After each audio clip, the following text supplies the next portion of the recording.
The town of Abanji smelled of roasted corn and would smoke at night. The market square was quiet after sunset. Most vendors had gone home, but one small food stall remained open, its lantern glowing softly in the darkness. Ngazika wiped down her wooden counter with tired hands. She was 23 years old, but looked older. Life had not been kind. Her father had died 2 years ago. Her younger brother, Emeka, was sick at home with fever that would not break. Every day, she cooked rice, beans, and stew in her small stall. She sold food to workers and travelers. The money was never enough, but she worked hard without complaining. Tonight, as she counted her coins, she set aside one bowl of food. She covered it carefully with a cloth and stepped out into the empty street. Her feet carried her across the square to the old shrine steps. There, in the shadows, sat a blind beggar. His name was Okafor. His eyes were white and distant, like clouds covering the moon. His hands were thin as bamboo sticks. While others walked past him without looking, Ngazika knelt down. She placed the bowl before him gently. "Eat, Papa," she whispered. If you're watching this video, please like, subscribe to the channel, and tell me in the comments where you're watching my folktale story from. I want to know how far it has traveled. Okafor never spoke. He only bowed his head slowly, his thin fingers reaching for the bowl. Ngazika watched him eat for a moment, then turned and walked back to her stall. This had become their silent bond. Every night, after closing, she brought him food. She did not know why she did it. She only knew it felt right. The next morning, Ngazika counted her earnings. 800 naira. Barely enough to buy rice for the week and medicine for Emeka. Her stomach growled with hunger, but she ignored it. Her neighbor, Chima the woodcarver, stopped by her stall. He was a kind man with rough hands and a loud laugh. "You look tired." "Ngazika," he said, buying fried plantain. "I am fine," she replied, forcing a smile. That evening, as she prepared to close, her brother's voice echoed in her mind. Earlier, he had asked, "Sister, why do you feed that beggar when we don't have enough for ourselves?" Ngazika had paused, stirring the pot slowly. Then she smiled sadly and said, "Because someone once fed me when I had nothing." Emeka did not understand, but Ngazika remembered. Years ago, when their father first died, a stranger had given her a bowl of soup. That kindness had kept her alive. Now, she carried the bowl across the street again. Okafor sat waiting, silent as always. The market was always busy during the day. Women haggled over tomatoes.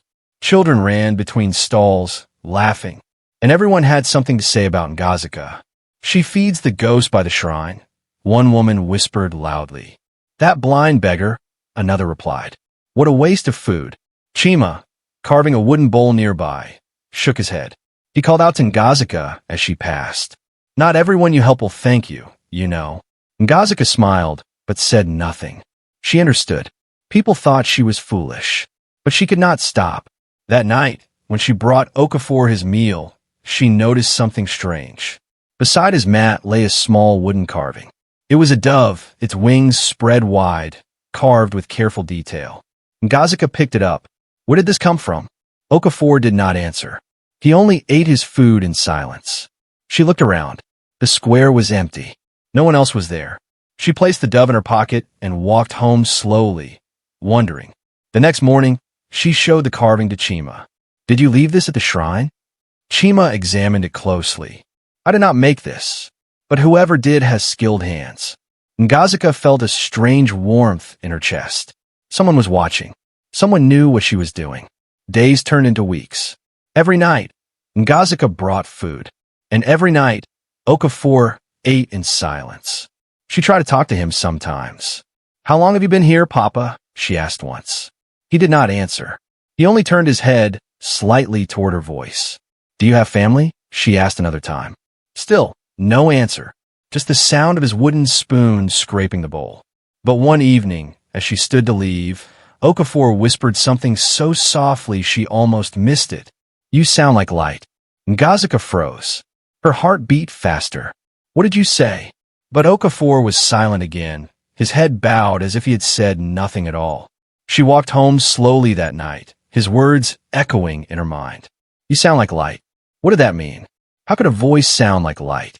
She could not sleep. She lay on her mat, staring at the ceiling, thinking about the blind beggar who never spoke but somehow knew her voice so well. The next evening, she brought him food again. But this time, she stayed a little longer. "Papa," she said softly, "do you know my name?" Okafor did not answer. But as she turned to leave, she heard him whisper again, "Ngazika." She had never told him her name. The rains came suddenly, as they always did in Abanji. Heavy clouds rolled in, and the sky opened like a cracked pot. Water poured down in thick sheets. Most vendors closed their stalls early. People ran for shelter, covering their heads with wrappers and banana leaves. But Ngazika did not leave. She waited until the market was empty. Then, barefoot, she carried the bowl of food across the flooded square. Her wrapper clung to her legs. Her hair was soaked. When she reached the shrine steps, Okafor sat drenched and shivering. His thin body trembled in the cold. Rain ran down his face like tears. Ngazika's heart broke. She quickly removed her only shawl and wrapped it around his shoulders. "Stay warm, Papa," she whispered. Okafor's hands gripped the shawl tightly. He said nothing, but his head bowed lower than usual, as if in prayer. Ngazika ran home through the storm, shivering without her shawl. That night, she could not stop coughing, but she did not regret what she had done. The next morning, when she returned to the shrine, the shawl was gone. In its place lay a folded piece of paper, dry and carefully placed under a stone. Ngazika unfolded it with trembling hands. The handwriting was shaky but clear. The rain was kind tonight. Ngazika stared at the note for a long time. Her mind spun with questions. How did Okafor write this? He was blind. Did someone help him? Who? She folded the paper carefully and tucked it into her wrapper. That evening, when Chima stopped by her stall, she almost told him about the note. But something stopped her. "You look troubled," Chima said, sitting on the bench beside her stall. "I am fine," Ngazika lied. Chima studied her face. "You are still feeding that beggar, are you not?" Ngazika looked away. "Maybe." "Ngazika," Chima said seriously, "kindness is good, but you cannot pour from an empty cup. You barely have enough for yourself. And Emeka." "I know," she whispered. "Then why do you do it?" Ngazika thought for a moment. "Because if I stop, who will feed him?" Chima had no answer. He left quietly, shaking his head. That night, Ngazika wrapped the food carefully and prepared to leave. But this time, she glanced over her shoulder as she walked. The feeling of being watched had grown stronger. As she crossed the square, she saw a shadow move behind the stalls. Someone was following her. Her heart pounded. She quickened her steps. But when she reached the shrine and turned around, the street was empty. Only the wind moved through the dark. The next morning, Ngazika's cooking pot cracked down the middle. She stared at it in despair. Without a pot, she could not cook. Without cooking, she could not sell food. She counted her coins. Not enough to buy a new one. "What will I do?" she whispered to herself. Emeka, still weak from fever, sat on the mat watching her. "Maybe you can borrow one from Mama Adana." But Mama Adana had already lent Ngazika money last month. She could not ask for more. That afternoon, Ngazika went to the market to see if anyone was selling old pots cheaply. But even the broken ones cost more than she had. She returned home, feeling defeated. Tomorrow, she would have no food to sell, no money to feed Emeka, no meal for Okafor. But when she reached her stall, she stopped in shock. Sitting on her counter was a brand new clay pot. It was large, smooth, and perfect. Ngazika looked around. Who left this? No one answered. The market was empty. She picked up the pot carefully, her hands trembling. There was no note, no name. The next day, she thanked Chima, thinking he must have left it. But Chima shook his head firmly. "I did not leave it, Ngazika. I swear." "Then who?" she asked. Chima's face grew serious. "Someone else is watching over you. And I think you already know who." Weeks passed. The new pot worked perfectly. Ngazika's stall was busy again. She saved a little money.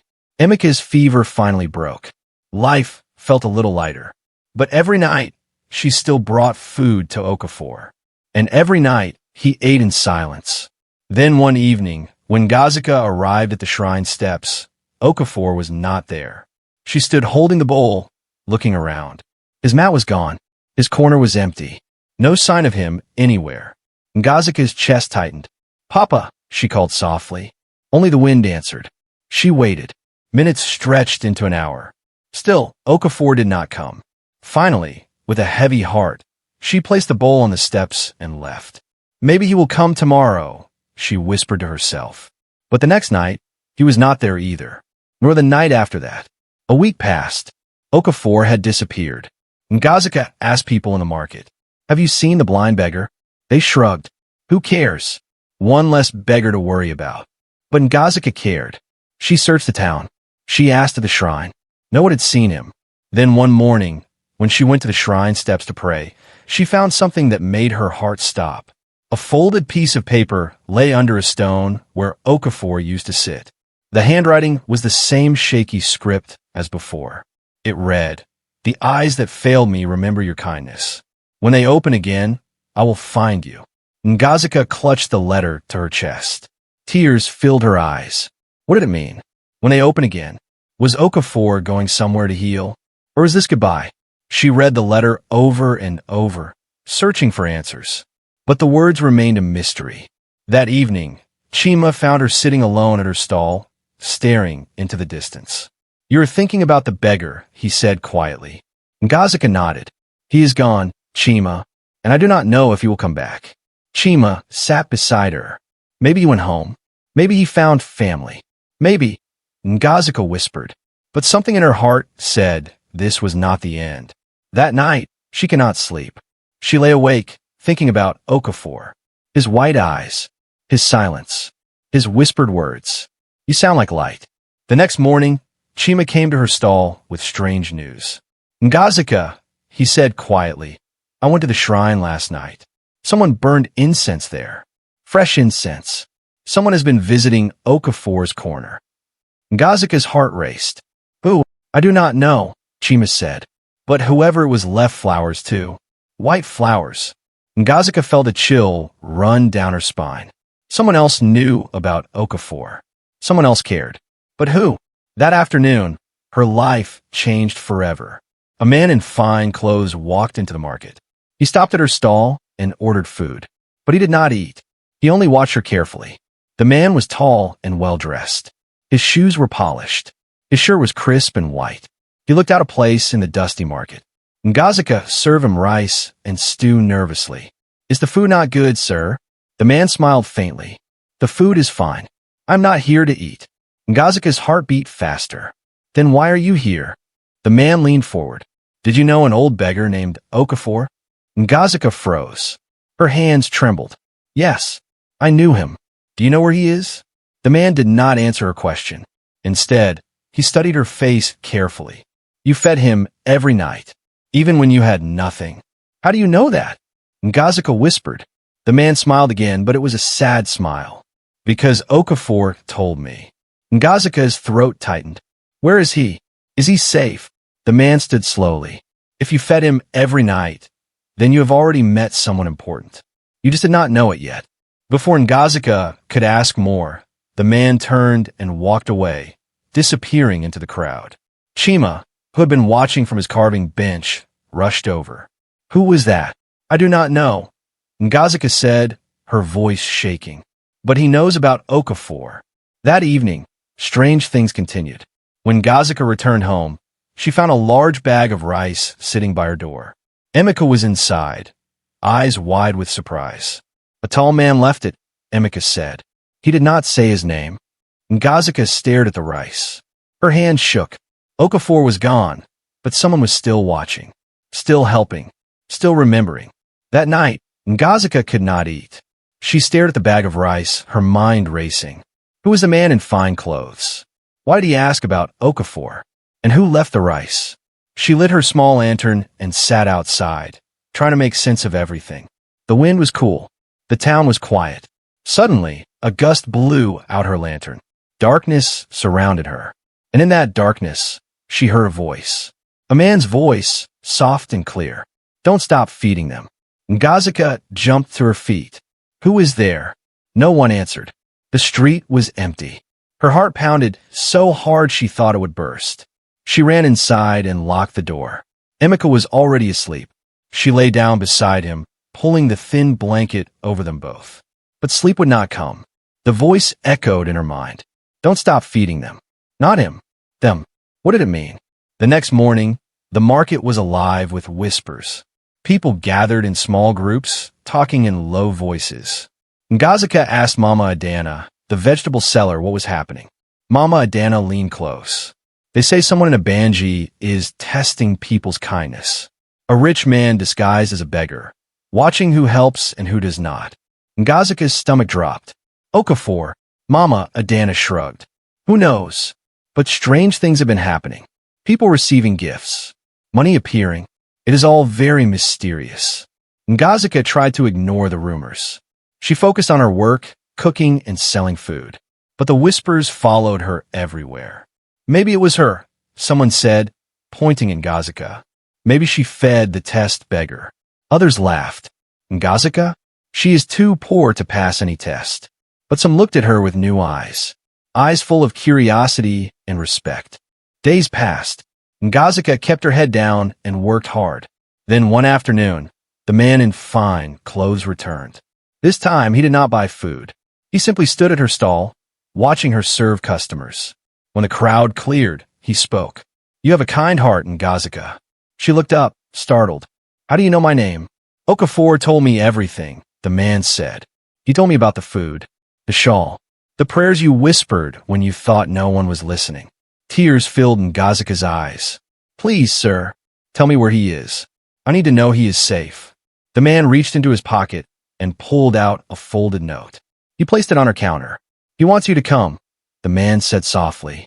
Tonight, after sunset, to the house at the edge of town. Ngazika's hands shook as she picked up the note. What house? But the man was already walking away. You will know it when you see it, he called over his shoulder. That evening, Chima found Ngazika packing a small bag. Where are you going? To find Okafor, she said. Chima grabbed her arm. Ngazika, this is a trap. You do not know these people. I have to go, she said firmly. I have to know the truth. Ngazika left as the sun set. She walked through the town, following the dirt road toward the edge of a banji. Emika had begged her not to go, but she promised she would return. Chima followed her at a distance, worried but silent. The road grew quieter. Houses became smaller. Trees grew thicker. Finally, she saw it. A large compound with high walls and iron gates. Ngazika stopped. Her heart pounded. This was a place. She walked to the gate and pushed. It creaked open slowly, as if expecting her. Inside, the compound was beautiful. Gardens surrounded a large house. Lanterns lined the path. But it was quiet. Too quiet. Ngazika walked slowly toward the house. Her footsteps echoed. She reached the front door and hesitated. Before she could knock, the door opened. An elderly woman stood there, her face kind but serious. You are Ngazika, the woman said. It was not a question. Yes, Ngazika whispered. I am looking for Okafor. The woman stepped aside. He said you would come. He said the woman who fed him when he was forgotten would not stay away. Ngazika stepped inside. The house was filled with donated clothes, bags of rice, and boxes of medicine. It looked like a charity center. What is this place? Ngazika asked. The woman smiled sadly. This is Okafor's house.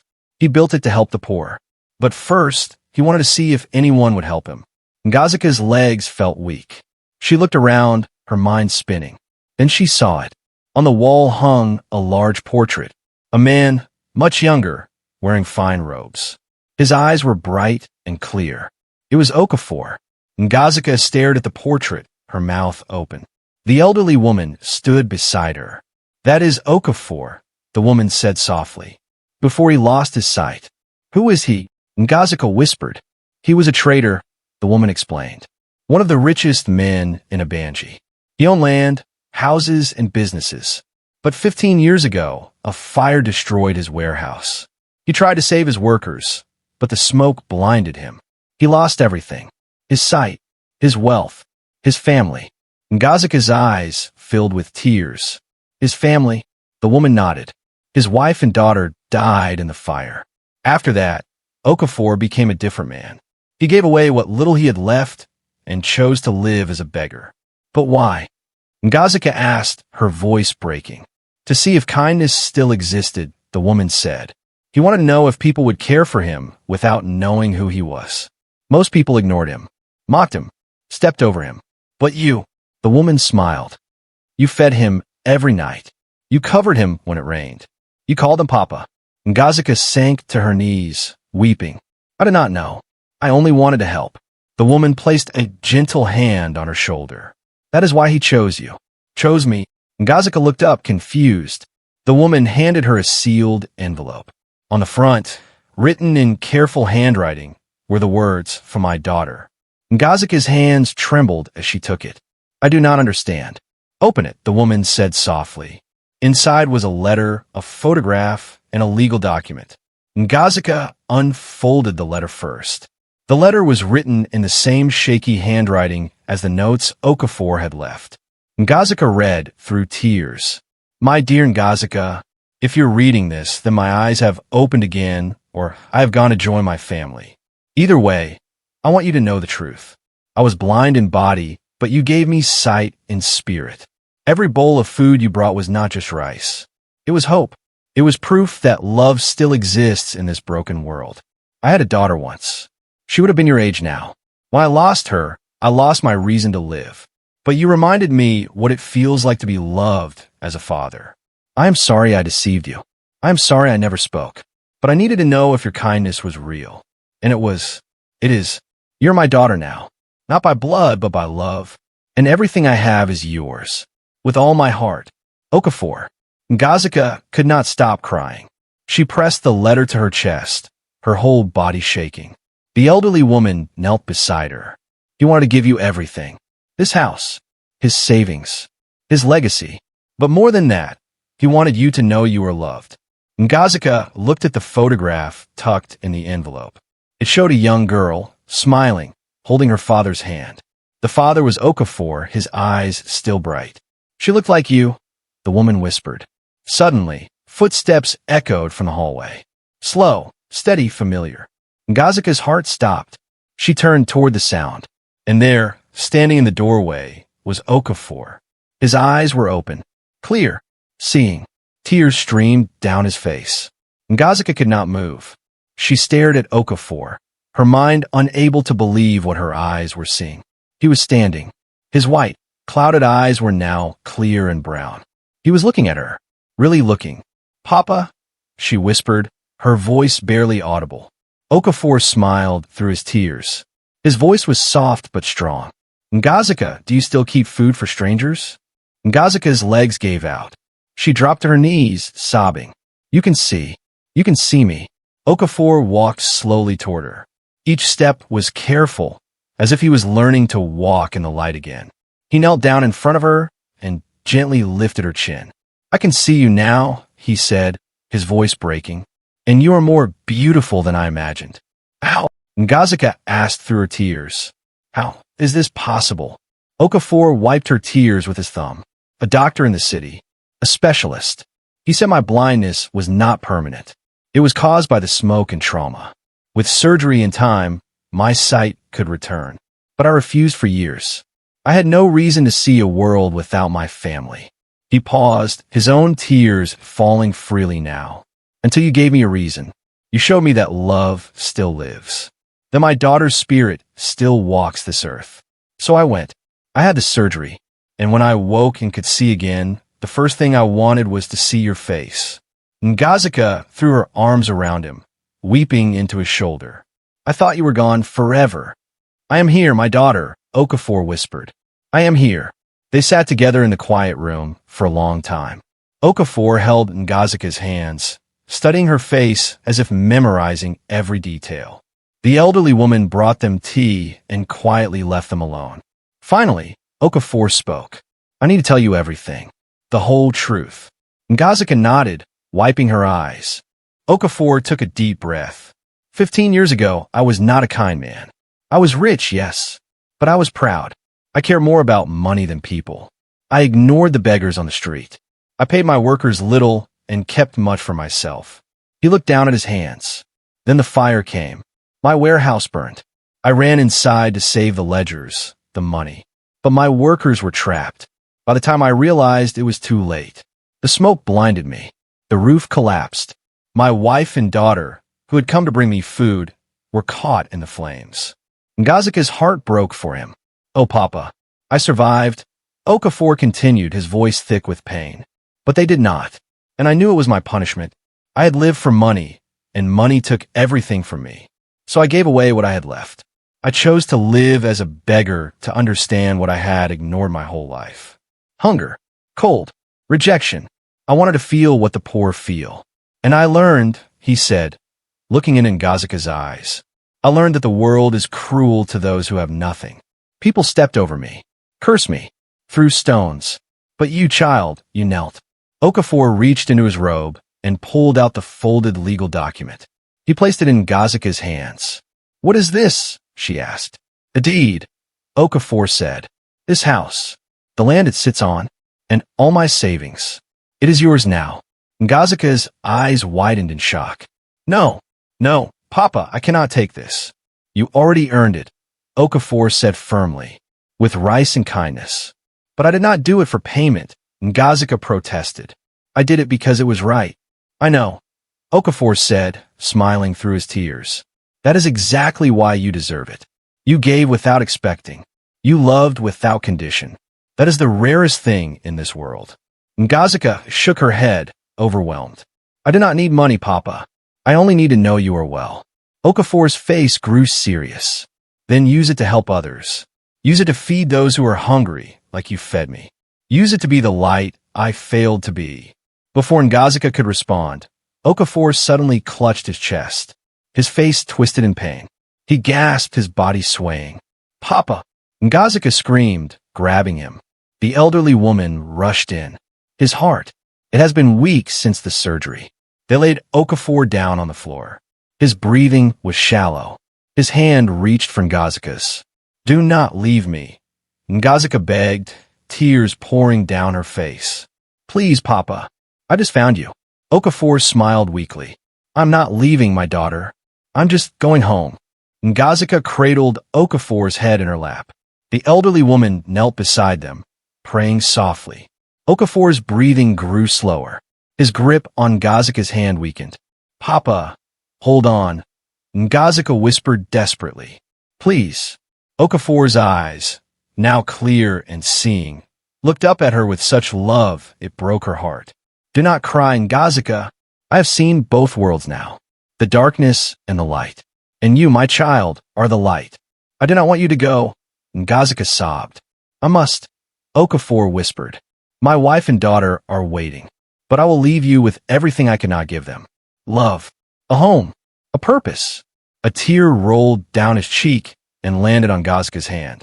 It felt warm, almost glowing. "Promise me," Okafor said, his voice fading. "Promise me you will feed them. All of them. The forgotten, the ignored, the ones the world steps over." "I promise," Ngazika said, her voice breaking. "I promise, Papa." Okafor smiled one last time. "Then I can rest." His eyes closed gently. His chest rose once more, then stilled. His hand went limp in hers. "Papa," Ngazika whispered. "Papa." But he was gone. Okafor had passed peacefully, held by the daughter he had chosen, surrounded by love.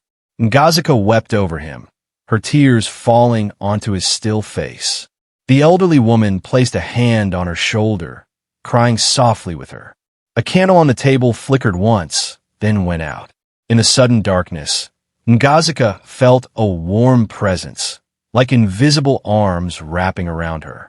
The funeral was held 3 days later. The news of Okafor's death spread quickly through Abanji. People were shocked to learn the blind beggar had been a wealthy man. Some felt shame for how they had treated him. Others wept with regret. The church was full. The priest spoke about mercy and second chances. But many people whispered doubts. Did she trick him? One woman said. How did a poor food seller inherit everything? Maybe she poisoned him, another whispered, to take his money. Chima stood and silenced them with a loud voice. Ngazika fed him when you all walked past. She gave when she had nothing. Show respect. The whispers stopped, but the doubt remained in some hearts. After the burial, a lawyer read Okafor's will in front of witnesses. His last wish was clear: let no one in a Banji sleep hungry again. Use my wealth to build a place where the poor can eat freely. Ngazika stood before the crowd, her eyes red from crying. I will honor his wish. I will use everything he gave me to feed the hungry. Not just for a day, forever. Some people clapped. Others remained silent, waiting to see if she would keep her word. That evening, Ngazika returned to the shrine steps where she had first met Okafor. She knelt and placed a single bowl of rice there. Eat well, Papa, she whispered. I will not forget you.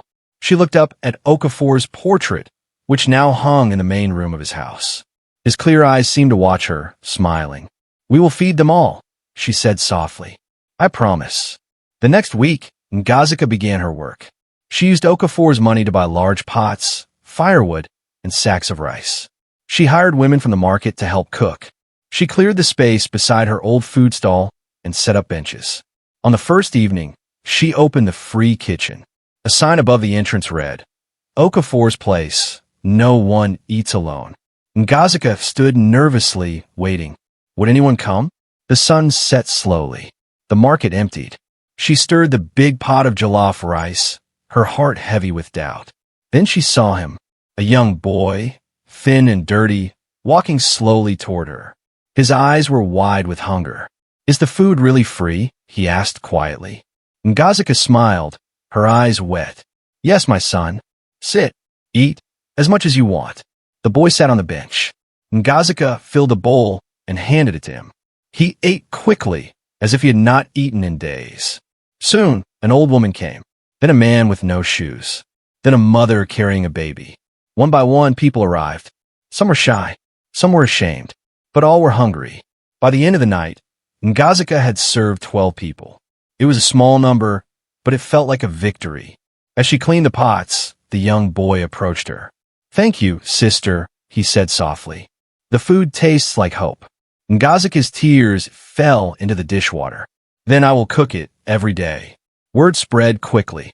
The next evening, 20 people came. The evening after that, 40. Within a week, the line stretched across the square.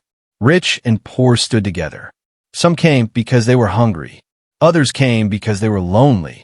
The kitchen became more than a place to eat. It became a place to belong.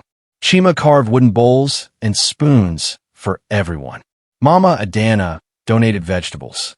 Even the priest came to bless the food. This is a miracle, the priest said, watching the crowd. Okafor's love did not die with him. It multiplied. Ngazika worked from sunrise to sunset. She cooked, served, cleaned, and smiled even when her body ached. Emeka, now healthy and strong, helped her every day. One evening, as the crowd ate together, a traveling priest arrived in a Banji. He heard the noise and followed it to the square. He stood at the edge, watching in amazement. People of all ages sat together. Children laughed. Elders told stories. Strangers became friends over shared bowls of rice. The priest approached Ngazika. Who started this miracle? Ngazika wiped her hands on her apron. She looked up at the sky, as if speaking to Okafor. It was not me, father. It was a man who taught me what love looks like when it is hungry. The priest nodded slowly. Then may every bowl you fill feed his soul in heaven. That night, Ngazika felt a deep peace. She had kept her promise. Okafor's legacy was alive. Months passed. The kitchen never closed. Rain or shine, Ngazika and her helpers cooked and served. Donations came from all over Banji. Farmers brought yams. Traders brought rice. Even children brought coins they had saved. The town changed. People who once ignored beggars now stopped to help. Neighbors shared food with each other. Kindness spread like fire. One afternoon, a government official visited. He wore a suit and carried a briefcase. He walked through the kitchen, observing everything. This is impressive, he said to Ngazika. How do you afford all this? A father left his daughter an inheritance, Ngazika said simply. And I am using it the way he wanted. The official nodded.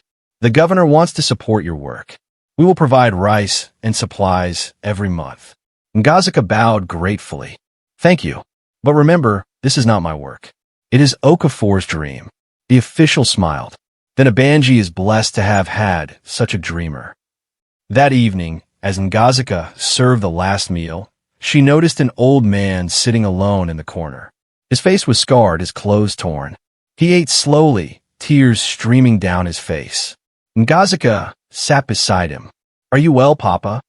The man looked at her, his voice shaking. "I used to be the one who threw stones at Okafor. I mocked him, called him useless, and now his daughter feeds me." He covered his face with his hands. "I do not deserve this kindness." Ngazika placed a gentle hand on his shoulder. "Okafor forgave everyone. So do I eat, Papa. You are welcome here." 1 year after Okafor's death, the town gathered to honor him. They built a statue in the square. It showed Okafor sitting on the shrine steps, his hands outstretched, as if offering a blessing. At the base of the statue, they carved his words, "When you feed the forgotten, you feed the world." Ngazika stood before the crowd, holding Emeka's hand. The priest invited her to speak. She stepped forward, her voice steady but emotional. "My father, Okafor, was not a perfect man. He made mistakes. He lost everything. But in his brokenness, he found truth. He learned that love is not what we keep, it is what we give." The crowd listened in silence. "He gave me more than money," Ngazika continued. "He gave me purpose. He taught me that one bowl of rice can change a life. That one act of kindness can heal a broken heart." She looked up at the statue, tears streaming down her face. "So I stand here today, not as his blood daughter, but as his true daughter. The one he chose, the one he loved." She turned to the crowd. "And I ask you all to be his children too. Feed someone, help someone, love someone. That is how we keep Okafor alive." The crowd erupted in applause. Many wept. The priest blessed the statue and everyone present. That evening, as Ngazika closed the kitchen, she felt a warm hand on her shoulder. She turned quickly, but no one was there. Only the soft breeze and the distant sound of laughter. She smiled, wiping her eyes. "I feel you, Papa. I always will." Today, if you visit Abanji, you will find Okafor's place still standing. The kitchen is now a large building with many rooms. It serves breakfast, lunch, and dinner every day. Hundreds of people eat there. No one is turned away. Ngazika is older now, her hair showing streaks of gray, but her smile is still bright. Emeka runs the kitchen with her, and they have trained dozens of young people to cook and serve. The town has not forgotten Okafor. Every year, on the anniversary of his death, people gather at the shrine steps. They light candles. They share stories. They remember the blind beggar who saw more than anyone with eyes. And every evening, Ngazika does something special. After closing the kitchen, she walks to the shrine steps. She places one bowl of rice there, just as she did years ago. "Eat well, Papa," she whispers.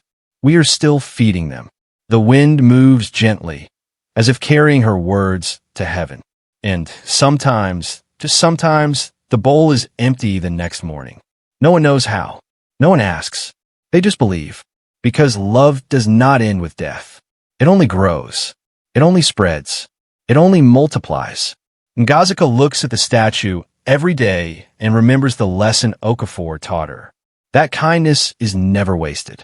That one person's love can change a nation. That when you feed one forgotten soul, you are really feeding the part of the world that still remembers love. And so the kitchen remains open. The food remains free. And Okafor's legacy lives on, one bowl at a time.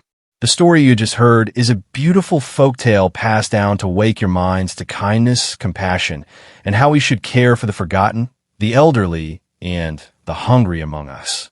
Remember, every small act of love you give becomes a seed that grows into something greater than you can imagine. When you feed the hungry, clothe the naked, or comfort the broken, you are not just helping them. You are healing the world. If this story touched your heart, please share it with someone who needs to hear it today. And never forget, you are loved, you matter, and your kindness can change everything. Thank you for listening.